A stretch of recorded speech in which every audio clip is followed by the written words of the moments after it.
Hello दोस्तों, मेरा नाम है सिद्धार्थ सिन्हा और ये जो वीडियो आपका जेआईबी का principles and practices of banking unit number 1 module A Indian financial system के ऊपर हम लोग बात कर रहे हैं। और अभी हमारे पास एक प्रोग्राम है जिसमें कि हम ये बोल सकते हैं कि आप जेआईबी का मई 2021 का प्रोग्राम अगर आप करते हैं, पासिंग गारंटी रहती है, पास कर जाएंगे। कैसे करेंगे, क्या करेंगे, फोन करके पूछ लीजिए। और सबसे बढ़िया है, इसी वीडियो का जो डिस्क्रिप्शन बॉक्स है उससे मैंने एक वीडियो बनाया हुआ है, आप उस वीडियो को देख लीजिए, पूरा समझ में आ जाएगा। चलिए हम लोग स्टार्ट करते हैं इस चीज को। ठीक है, सबसे पहला चीज है आपको यहाँ पे ये समझना होगा कि इंडियन फाइनेंशियल सिस्टम होता क्या है। ठीक है, फाइनेंशियल सिस्टम होता क्या है, आखिर इसका नाम क्या है और किस चीज को हम यहाँ पे संबोधित करते हैं। देखिए, फाइनेंशियल सिस्टम का मतलब है, आप समझिए, फाइनेंशियल सिस्टम कोई ऐसा सिस्टम जहां पे फाइनेंस की बात की जा रही है, यानी मनी मैटर है। क्या है ये? मनी से संबंधित है, मनी मैटर हम बोल सकते हैं। ठीक है, फाइनेंशियल सिस्टम बेसिकली एक सिस्टम होता है जहां पे हम लोग मोबिलाइज करते हैं। क्या एक सिस्टम है, मोबिलाइज कर रहे हो। क्या मोबिलाइज कर रहे हो? कहीं सरप्लस पैसा है तो उसको उठा के जहां पे कमी है उस सेक्शन ऑफ इकोनॉमी में हम डाल रहे हैं। एग्जाम्पल से समझिएगा, जैसे आप मान लीजिए, मैं एक एग्जाम्पल ले रहा हूं, जैसे मान लीजिए कि आपका इकोनॉमी है। ठीक है, ये क्या है? इकोनॉमी है। इकोनॉमी में कई पार्ट है, ऐसे कई पार्ट होते हैं इकोनॉमी में। ठीक है, मान लेते हैं इंफ्रास्ट्रक्चर है। ठीक है, उसके बाद मान लीजिए कि आपका बैंकिंग है। उसके बाद आप मान लीजिए मैन्युफैक्चरिंग है, एग्रीकल्चर है, सर्विसेज है, आईटी है। ऐसे बहुत सारा सेगमेंट है, अब गिनने लगेंगे उसमें। ऑटोमोबाइल्स है, बहुत सारी चीजें, मैं उतना डिटेल में नहीं जाना है। मान लेते हैं कि इंफ्रास्ट्रक्चर में पैसा ज्यादा है, यानी एक्सेस पैसा है इसके पास। ठीक है, और इसके पास पैसा कम है, मैन्युफैक्चरिंग वाले से डेफिशिएंट है। ठीक है, समझ में? तो हम क्या करेंगे, यहां से पैसा उठा के यहां पे डाल देंगे, तो क्या हो गया? मोबिलाइज हो गया। ठीक है, हम लोग यहाँ पे क्या कर रहे हैं? मोबिलाइज कर रहे हैं सरप्लस कैपिटल। जो सरप्लस कैपिटल, इसको हम क्या बोलेंगे? सरप्लस। इसके पास क्या एक्सेस है? क्या है? एक्सेस को हम लोग बोलते हैं सरप्लस कैपिटल को उठा के हमने डेफिशिएंट वाले के यहां डाल दिया। ठीक है, और हम उसको एलोकेट करते हैं, डिस्ट्रीब्यूट करते हैं, जो खास करके नीडी सेक्टर होता है इकोनॉमी का। समझ में आई बात? तो इस बात को हम लोग लिख लेते हैं। ठीक है, तो आपको ज्यादा समझ में आएगा, क्योंकि लिखिएगा नहीं तो काम बनेगा नहीं।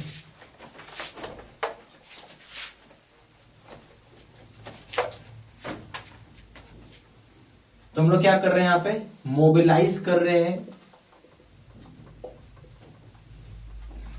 सरप्लस कैपिटल सेक्टर्स जो है ऑफ इकोनॉमी को। ठीक है, और क्या कर रहे हैं? एंड एलोकेट कर रहे हैं, और उसके बाद डिस्ट्रीब्यूट कर रहे हैं टू वेरियस नीडी सेक्टर्स। आया समझ में बात? इस चीज को ध्यान रखना। मोबिलाइज करना क्या? सरप्लस कैपिटल जो सेक्टर में इकोनॉमी का, उसको मैं एलोकेट करेंगे और डिस्ट्रीब्यूट करेंगे नीडी सेक्टर्स को। ठीक है, दूसरा काम है फाइनेंशियल सिस्टम का कि ट्रांसफॉर्मेशन लाना, यानी सेविंग के पैसे को, जो आपका पैसा है बचत, उसको क्या करें? बैंक अपने पास रखती नहीं है, उसको कहीं ना कहीं लगाती है, या तो इन्वेस्टमेंट में लगाएगी या फिर कंजम्पशन में लगाती है। दूसरा पॉइंट हो गया transforming of savings into investments and consumptions। ठीक है, ये याद रखिएगा। ठीक है, ये सब चीज हो गया। अच्छा, फाइनेंशियल सिस्टम में आप नेचुरल से बात है, कोई एग्जांपल पूछता है तो आप बता सकते हैं कि इसमें फाइनेंशियल सिस्टम कौन हो जाएगा। ठीक है, तो बेसिकली इसमें बैंक्स आ जाएंगी, एफआई आ जाएंगे, ये सब सारे इसके एग्जांपल है। ठीक है, अब आइए role and functions of RBI के हम लोग पढ़ेंगे। क्या क्या रोल्स है, क्या क्या फंक्शंस है आरबीआई का, वो हमें थोड़ा देखना है।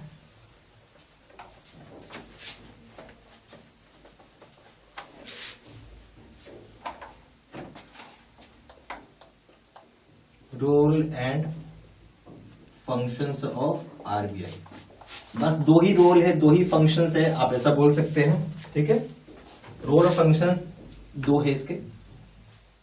एक तो है banking supervision, bank supervision, bank को सुपरवाइज करना, ठीक है, ये इसका सबसे बेसिक काम है। दूसरा है आप बोल सकते हैं फिजिकल, सॉरी नॉट फिजिकल, इसके हाथ में नहीं, मॉनेटरी पॉलिसी देखना, मॉनेटरी पॉलिसी को देखना।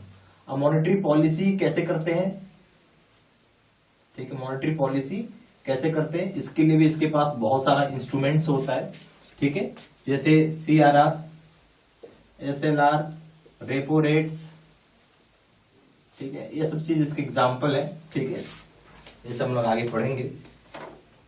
अब आइए कॉमर्शियल बैंक के ऊपर आइए। तीसरा पॉइंट हो गया कॉमर्शियल बैंक। क्या समझते हैं कॉमर्शियल बैंक से आप? तो कॉमर्शियल बैंक का मतलब है कि इंक्लूड करता है पब्लिक सेक्टर बैंक को, फॉरेन बैंक को, प्राइवेट सेक्टर बैंक को, सारे हैं जो कि RBI का शेड्यूल को फॉलो करता है, ठीक है, RBI कुछ नॉर्म्स एंड रेगुलेशंस उसको फॉलो करता है, तो आप कर सकते हैं। तो कॉमर्शियल बैंक को हम लोग क्या बोलते हैं बेसिकली, शेड्यूल्ड कॉमर्शियल बैंक बोलते हैं।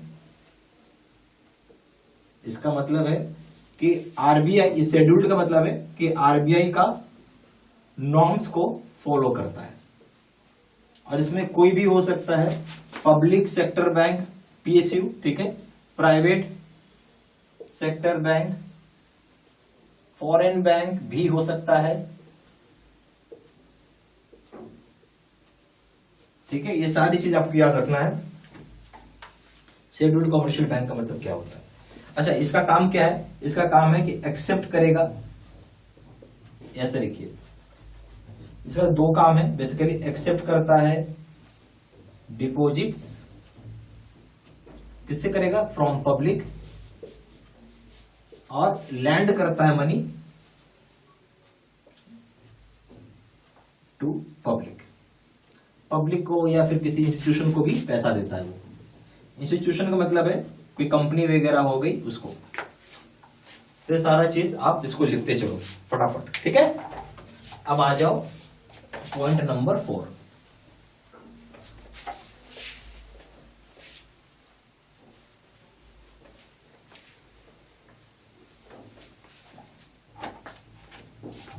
पॉइंट नंबर 4 है NBFC, फुल फॉर्म हो गया नॉन बैंकिंग फाइनेंशियल कंपनी, नाम इसका।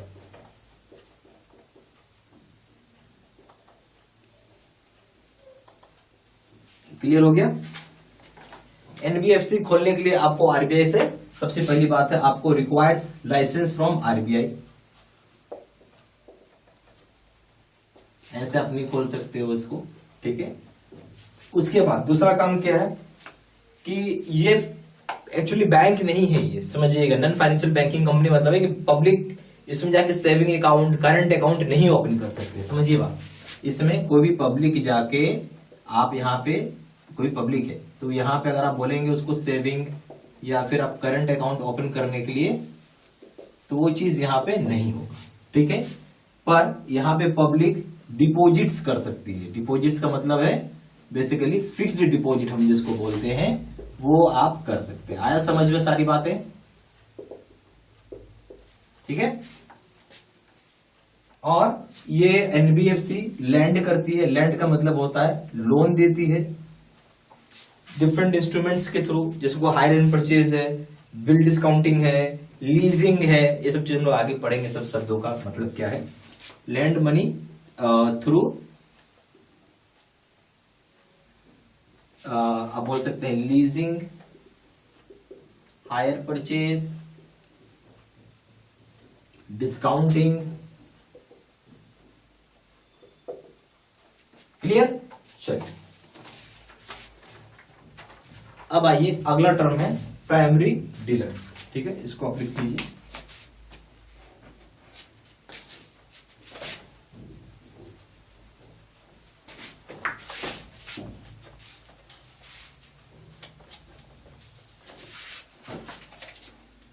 पहला अब हो गया प्राइमरी डीलर्स, जिसको हम लोग PD भी बोलते हैं। ठीक है।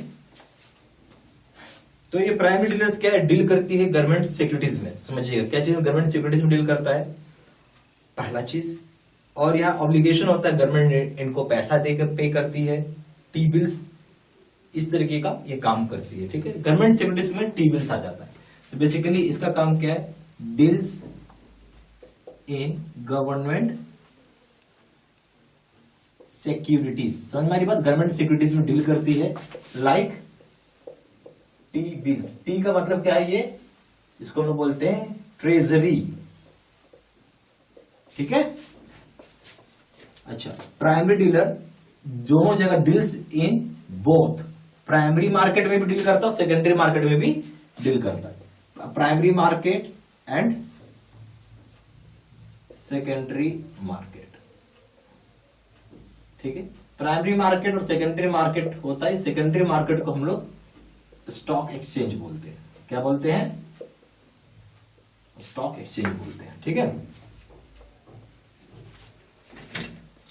अच्छा। इसको जो प्राइम डीलर है इसको हम क्या बोलते हैं, मार्केट मेकर बोलते हैं। गवर्नमेंट का ये मार्केट मेकर है, यानी पीडी एक्ट करता है मार्केट मेकर ऑफ गवर्नमेंट का। तो आप बोल सकते हैं acts as a market maker of government. इसका क्या मतलब है, समझिएगा बात। मार्केट मेकर इसका मतलब यह है सरकार के लिए एक दायरा बनता है, एक नहीं बोलते, एक दायरा मतलब एक रास्ता बनता है, एक माध्यम बनता है, जहां पे सरकार जो है अपना टी बिल को बेच रही है और टी बिल को खरीद रही है, दोनों काम करती है। ठीक है, अब चलते हैं इसमें। एग्जाम्पल में हो जाएगा आपका बैंक्स, एफआई। ठीक है, एफआई का मतलब हो गया फाइनेंशियल इंस्टीट्यूशन।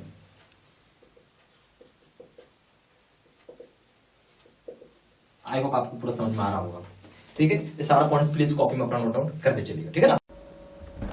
अब यहाँ पे आपको दो तरह का कोर्सेज हम लोग ऑफर करते हैं। यहाँ पे हो गया एक बेस सिस्टम में कोर्सेज होता है और एक face to face video course. Base system में क्या होता है, लाइव और डेली बेसिस वीडियो क्लासेज आती हैं, जबकि face to face video course में क्या होगा कि यहाँ पे जैसे टीचर बोर्ड पे जाएगा, पढ़ाएगा, समझाएगा, बताएगा। एक्चुअली ये कोर्स सबसे बेस्ट होता है। ठीक है, तैयारी करने के लिए सबसे बड़ी बात है इसमें लाइफ लॉन्ग वैलिडिटी होता है।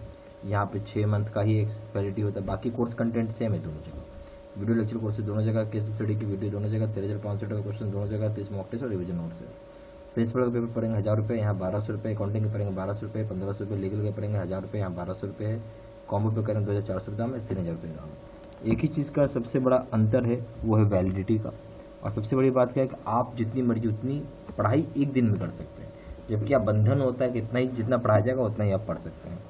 मेरा ये रिकमेंडेशन रहेगा कि आप ये कोर्स करिए। ये कोर्स करने मतलब बहुत अच्छा रिजल्ट मिलेगा। सबसे पहला बात है इसमें गाइडेंस भी रहता है, तो आपको कोई दिक्कत नहीं आएगी। ठीक है, ओके, पूरा गाइड किया जाता है इस कोर्स में।